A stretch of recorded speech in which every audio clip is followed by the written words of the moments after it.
From Interior Alaska's most trusted news source, this is the Fbx Evening News. Good evening and thank you for joining us. Our top story this evening, new developments in the case of a Fairbanks teen accused of murder and arson. We spoke to detectives with the Fairbanks Police Department who have been working closely on the case for months and have released new information tonight. February 29th, a large apartment complex burned to the ground, leaving nearly 50 residents without a home. Fire personnel originally released one person had died, but later found the body of another inside of the rubble. That morning, business owners near the fire said 18-year-old Connor Grapple came into the establishment with severe burns and later called 911. Grapple suffered 4th-degree burns and was flown to Harborview Medical Center in Seattle. Almost 7 months later, that same teen now faces 16 felony charges in connection to the fire. Well, the case has been to grand jury twice. In the first grand jury, he was indicted for the death of Jane Connolly, who was a resident at the apartment building that died during the fire, died because the fire was actually set. Meredith said Connolly was sleeping during the time of the fire and also had limited hearing. Something that saved many residents was the sound of an explosion inside an apartment in the complex. July 11th, additional charges were handed down identifying another victim and their connection to Grapple. The jury subsequently handed down indictments stemming from the death of another individual named Christina Pence, that our investigation showed that Mr. Grapple murdered Ms. Pence and then set the fire at the Garrity Street apartment in order to cover up that particular crime and displacing everybody else in the apartment building. The identification process and autopsy took months to complete, leaving many interior residents with questions about the cause of the fire. It didn't take a long time necessarily for them to be identified. They do have to do DNA testing in this particular case because of the fire, so it took longer than normal. However, we're investigating the case that entire time. Grapple faces 7 murder charges, 2 manslaughter charges, as well as arson and 1st-degree burglary. Trial for his case is set for September. And any of the victims from the fire, the indirect victims, the residents, can work with the district attorney's office, as they often do, for restitution in cases like this. I'm Stephanie Woodard reporting. 17 people became U.S. citizens today at the federal building in Fairbanks. The process culminates with the Oath of Allegiance, where each candidate swears to uphold the country's constitution and laws. Several people took advantage of their new status by registering to vote after the ceremony. While officials handed out certificates, each new citizen introduced themselves to the crowd of friends, family, and supporters. Claudia Holmes immigrated from Europe and says she and her husband can start a new chapter. In Europe, I really never felt home and welcome, and here, it's home. I can't explain it, and I'm just glad and proud that I'm American. That's where I'm supposed to be. Golden Days officially got underway yesterday at Pioneer Park with the annual kickoff party. Ryan Grimes has that story. Golden Days. Golden Days is an annual week-long celebration that observes the history of the city of Fairbanks. The mascot of Golden Days is Fbx Pedro, a gold miner who helped put Fairbanks on the map over 100 years ago. This is a kickoff for the Golden Days. Mount McKinley Bank is pleased to host the weighing of the gold by Fbx Pedro. He's just come in from the mountains where he's discovered gold, and this is what kicks off Fairbanks, and this is how we celebrate the Golden Days. The kickoff party for Golden Days garnered the attention of hundreds of visitors. All around the Pioneer Park Centennial Center were vintage cars, floozies, and sheriffs from the Golden Days jail were also at the kickoff and temporarily detaining people who could not donate for their own freedom. They sit in there for a little while, and then they have to spin the wheel of misfortune. Their miss, our fortune. They will spin the wheel, and they will land on either $0 up to $10. And that is their bail they have to pay. If they do not have the money, we give them a begging cup and escort them, and they have to beg from random strangers to get their bail. For those who missed the kickoff party, there are more Golden Days events to come. Friday, everything's back here at Pioneer Park. We'll have Alyeska Pipeline's Young Pioneers Day. It's kicking off at 12 o'clock. It's a free event for the kids. And then on Friday evening, you can leave the kids at home and you can come back out for comedy night. And then we kick off with the Grizzly Alaska contest. And those are for folks that want to flaunt their hairiness or ugly frontier feet. This is Ron Grimes reporting. I always like interviewing Fbx Pedro on the street at the Golden Days Parade. He's a cool guy, he really is. Yeah, his mule. And you know who else we like talking to? You, Mike, of course.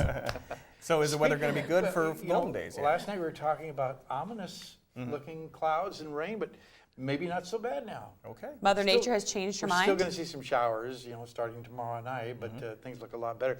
Let's go to the latest radar and show you what's going on. And as you can see, we're looking at, for the most part, not a whole lot going on. In fact, most of it's hanging to the north and not that much out to the southwest and the west, so things are looking pretty good. As far as temperatures go right now, we're pretty consistent, actually a little warm, 72 degrees at Fairbanks and Fort Wainwright, 71 at North Pole, a little cooler down around Eielson Air Force Base and Delta Junction, not too bad at Nenana, and a little cooler in the Denali Park area. But the good news is, like I think, it is Thursday, things change, but right now it looks like the rain we were looking at for Saturday may hold off for at least most of Saturday. Okay. So we might have a dry parade. No, not going to have a dry parade. I think I still have some showers in the morning, but by parade time, things should be getting a lot better. Okay, very good. Keep our fingers crossed. Okay. I'm the total optimist. I'm crossing. Yes. We'll see you a little bit later in All right. weather. Thanks. Okay. When we come back, opening ceremonies for WEO kicked off last night. Also, it's time for another edition of our summer series, Backyard Barbecue. Yeah. Stay with us. And welcome back. The 2014 World Eskimo Indian Olympics kicked off in Fairbanks last night. Jamie Schwartzwald was there and files this report. Welcome all of you to Athabasca Nation, Athabasca land. Fairbanks Native Association Executive Director Steve Guinness welcoming athletes, friends, and family to this summer's games. He was one of several dignitaries to speak during opening ceremonies that included Doyon President Aaron Shutt and Tanana Chiefs Conference President Victor Joseph. All three Interior mayors spoke, while State Representative Scott Kawasaki spoke for the Interior's legislative delegation. Although the performances in the high kick and pain tolerance and the ear pull are sensational to watch, these 4 days are also a celebration of the cultures and the histories of Alaska Natives and all indigenous peoples of the circumpolar north. That culture on display with the ceremonial lighting of the seal oil lamps by Marjorie Taubone of Nome and Keel Simon of Allakaket. Victors in the run of the torch held earlier in the day. Simon sums up the experience. It's just traditional. The lamp will burn through drum and dance performances throughout the celebration of WEO. The 5 contestants in this year's Miss WEO pageant were introduced and performed in a talent show last night. This afternoon, ornamental and traditional clothing were on display in the Native Baby Regalia contest in the Pioneer Room. If you are not headed to WEO for the dancing, pageantry, or athletics, you can always go for some early Christmas shopping, as booths with traditional arts, crafts, and clothing remain open for business throughout the games. From the Carlson Center, Jamie Schwartzwald, News Center 11. The school district superintendent has chosen an assistant to oversee middle schools and high schools in the borough.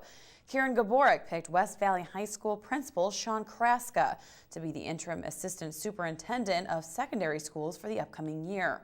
Kraska has worked as a principal since 2007 and has a total of 25 years in the district.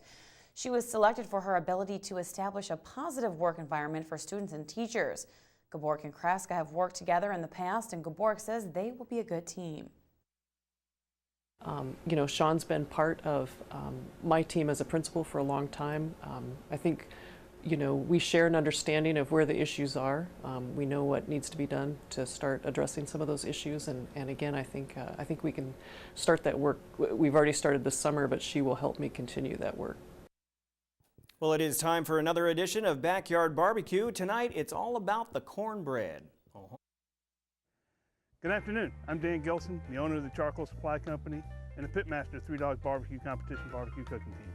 It's a little bit dreary out today, so I figured we'd do something like comfort food. So what I've got here is I've got just a cornbread muffin mix, and what we're going to do is we're going to add a little bit of stuff to it just to make it ours. Got a little bit of chopped jalapenos there, got a little bit of chopped up fine bacon bits, and we'll mix those up. Just mix them in with our whatever your favorite cornbread mix is. We're going to take a regular little pan here, add some spray to keep everything from sticking. Then we're going to go ahead and get that into our muffin tin. And again, you can add whatever you want here. I've heard cream corn works well to mix with your cornbread mix. You want to fill these about 2/3 of the way full. Make it your own kind of thing. And we'll go ahead and get that into our grill. Now we have our grill set up indirect with a pan in the center so that this thing acts more like an oven. Over here we have some that's already done. What I've done here is I've used a cast iron cornbread pan, and there you have it. You have cornbread done on a kettle grill. I'm Dan, it's been Charcoal Supply Company in the Backyard Barbecue Series. And we'll laugh and be happy at the Backyard Barbecue. He can make anything I on know. that grill. Next time, who knows, he might smoke eggs on there. Who knows? That's I just don't know. crazy. Our director, Mary, said she really likes smoked eggs on the grill, so Yeah. she had an order to put in for him. Very good. Interesting. Yeah. All right, well, Joe Cook is next with sports. He has highlights from the first events of this year's WIO Games. All that and more, including gold panners, after the break.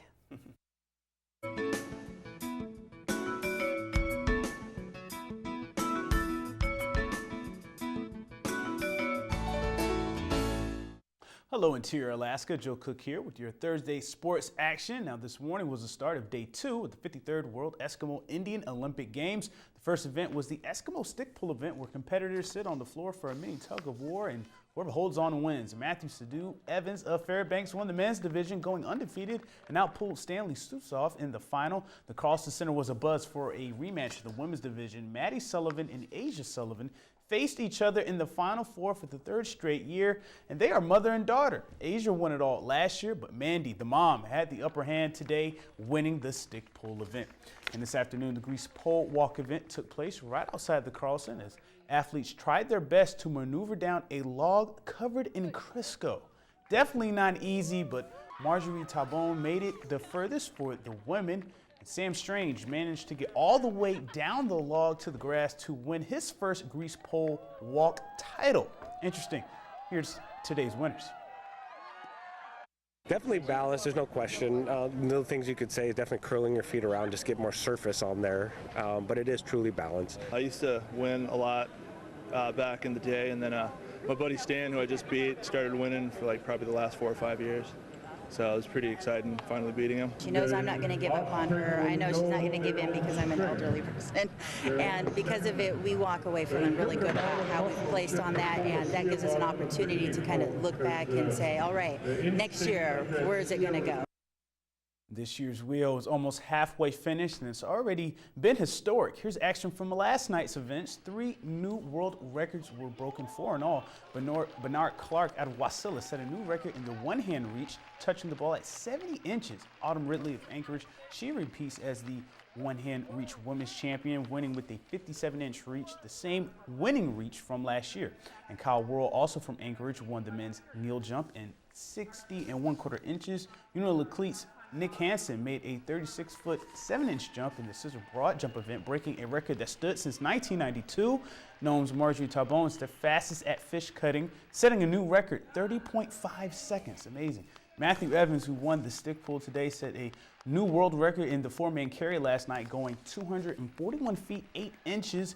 And the women's prelims in the blanket toss were last night as well. So ladies were tossed up near the rafters and performed moves in midair for judges. And yesterday, Amber Karpluk, formerly Vasca, won her 3rd straight kneel jump title, winning with a 51.5-inch jump. And here's Clark talking about his new one-hand reach record. I've hit 70 before in practices just a couple of times, and I didn't expect it to be tonight. What I've been doing is hanging a 3.5 millimeter earplug piece that goes in the earphones. I've been hanging that and using that to target practice for. Last night at Grotto Memorial Park, something kind of awkward happened. An uncharacteristic kind of loss. The Panthers were up 1-0 after 1, but Cameron Frost, he tied it going deep center field. Probably the longest homer in Groton this summer. Just launches that one. Then at the top of the 3rd, Frost launches another long ball. After a Matsu RBI, this one a 2-run shot, giving Matsu a 4-1 lead. Frost went 2 for 5 with 3 ribbies. The Matsu outfield was everywhere, not letting the ball hit the ground, and Ryan Hendricks, he did the rest, throwing 4 Ks and no earned in 7 innings. The Miners got some sacrifice runs late and defeat the Gold Panthers 7-1, ending Alaska's win streak at 9. It's the first time all summer the Panthers were held to a single run. It was the lowest scoring output in a loss since the second game of the year, a 4-2 loss to the Pilots on June 11th. I've been really relaxed at the plate. Now I used to be chasing sliders in the dirt and stuff. Now I'm just relaxed and everything, so it's good. I was just commanding my fastball, not trying to overpower anything, and just, I don't know, commanding the fastball. We haven't been beat like that all year. We've been in every game this year, and it's just disappointing the way we went about it tonight. They just look lackadaisical tonight, and I'm the head coach. I got to take the blame for it. This is my team, and we got to prepare better. And we'll have more on the Gold Panthers tomorrow night. And after their first basketball games in Las Vegas, the Alaska flight teams, 16U and 17U teams, they split. 16U squad won 47-34 over Basketball BC out of Canada. A wire-to-wire win there. Trevor Osborne of Grace Christian led the flight with 14 points, and Lathrop's Gabe Howard had 7 points and 5 assists. The 17U squad came back and trailed 36-40 to the NOC Stars with just 3 minutes left, but they fell 44-36. Next for the 16U team is the Idaho Elite, and the 17U team, they played the New Mexico Select. That's it for sports tonight, but Mike Schultz is next with your full weather forecast, and we'll catch you next time. Welcome back, everyone, once again to the Fbx Evening News. Mike Schultz with you, and we're again talking about weather, and it wasn't that bad a day today. Mainly cloudy skies, no precipitation. We are looking at some showers in the forecast, and like I said earlier, we're keeping our fingers crossed for the parade. We'll tell you about that in just a little bit. Another great photograph sent in today, this one from Gary Kahlberg, showing what we call virga. That's rain that doesn't quite reach the ground in the distance there, but just almost like a painting. And as always, if you have a photograph to share, by all means, send it to photos@ktvf11.com. Your numbers look like this out at the airport right now. Well, it's 70 degrees. That's our high for the day. The overnight low is 55. Record high 89 in 1940.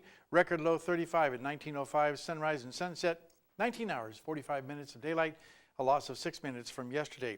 And our satellite and radar, again, showing a little bit of moisture moving across the western sections of the state. That's where it's going to mainly resist for the next couple of days, or subsist, I should say, for the next couple of days. You see a few showers moving across the northern sections of Alaska and a little bit of activity over the southeast. All in all, not too bad as it has been for the last few weeks, it seems like, with more rain. Cloudy skies over southeast Alaska, cloudy to partly cloudy skies across the Gulf of Alaska, and cloudy skies up and down the west coast, and on the north slope, fog around the Barrow area. Lower 48 weather, things are starting to clear out quite a bit, and it means warm temperatures and not so much on the severe weather. And still some pretty good rains moving across the southern sections of the country. And the big news is drier and hot temperatures to continue to return to the southwest and much of the western half of the country, all because the jet stream will remain way to the north. And that allows all that humidity to come in from the Gulf of Mexico and all the drier air to come across from Mexico over into the western half of the country. Well, back to Alaska for tomorrow. Here's what it looks like those sections. Rain and snow shower activity in Barrow. Cloudy skies at Nome and Fort Yukon. Don't get excited. It's not the end of summer by any means. Tomorrow for the interior, scattered showers becoming rain by evening for Healy, Delta Junction, and Fairbanks. And over southeast Alaska, we're looking at mostly cloudy skies for Juneau, with some rain is likely in the Ketchikan area. To the southwest, it looks like for the most part cloudy skies at Cold Bay, rain in Bethel, and partly cloudy for Kodiak. And over the south central regions, we're looking at partly cloudy skies at Anchorage and Homer, and mostly sunny skies for Valdez. Well, it's a Thursday night. It's time for our fishing report. And as you can see here, we're looking at, for the most part, in the Valdez area, lots of kings in the Seward Lagoon area, and pink salmon are steadily increasing across the Valdez area. On the Kenai River, it looks like for the most part the sockeye run is over, but it should increase once again with the second run coming in. In the Matanuska Valley, some cohos and pinks are moving into the park's highway streams, so that's kind of exciting. And as far as what's happening in the rivers and lakes, the Chitin area, dip netting reported as very slow because the river's high. The same problem for the Clutina and the Gulkana, also reporting low results because of the high river and the murky water. Again, thanks to Jeans and the Boat Shop for helping us out with our fishing report every Thursday night. All right, here's your forecast for the remainder of the night. Cloudy skies, only an isolated showers possible, 53 degrees. Tomorrow's forecast, scattered afternoon showers, then more of a steady rain into the evening hours. And then by Saturday morning, light rain should be ending by the parade time, and then just giving way to some isolated showers in the afternoon. Temperatures will once again be fairly cool, 60 degrees for the high temperatures, and then slowly warming up. We're looking at isolated showers off and on in the 5-day period. Overnight lows will also be very cool in the low 50s. So like I said, we keep our fingers crossed and be optimistic. We just can't beat the rain, though. What's going on? This is going to be amazing July. I know that for sure. We're not too far away from a record, that's for sure. That's true. Well, I hope the rain stays off just enough for the Young Pioneers Day tomorrow at Pioneer Park. It will be okay tomorrow. Okay. It should be okay tomorrow. Very good. Thanks, Mike. That will wrap up this edition of the Fairbanks Evening News. We are glad you could join us. Tonight on NBC Nightly News, more information on the shooting down of a commercial airliner in the Ukraine. That's next with Brian Williams. You can join us here 6 days a week at 6 and 11 or online anytime at webcenter11.com. That'll do it from all of us here at the News Center. Have a good night. See you back here at 11.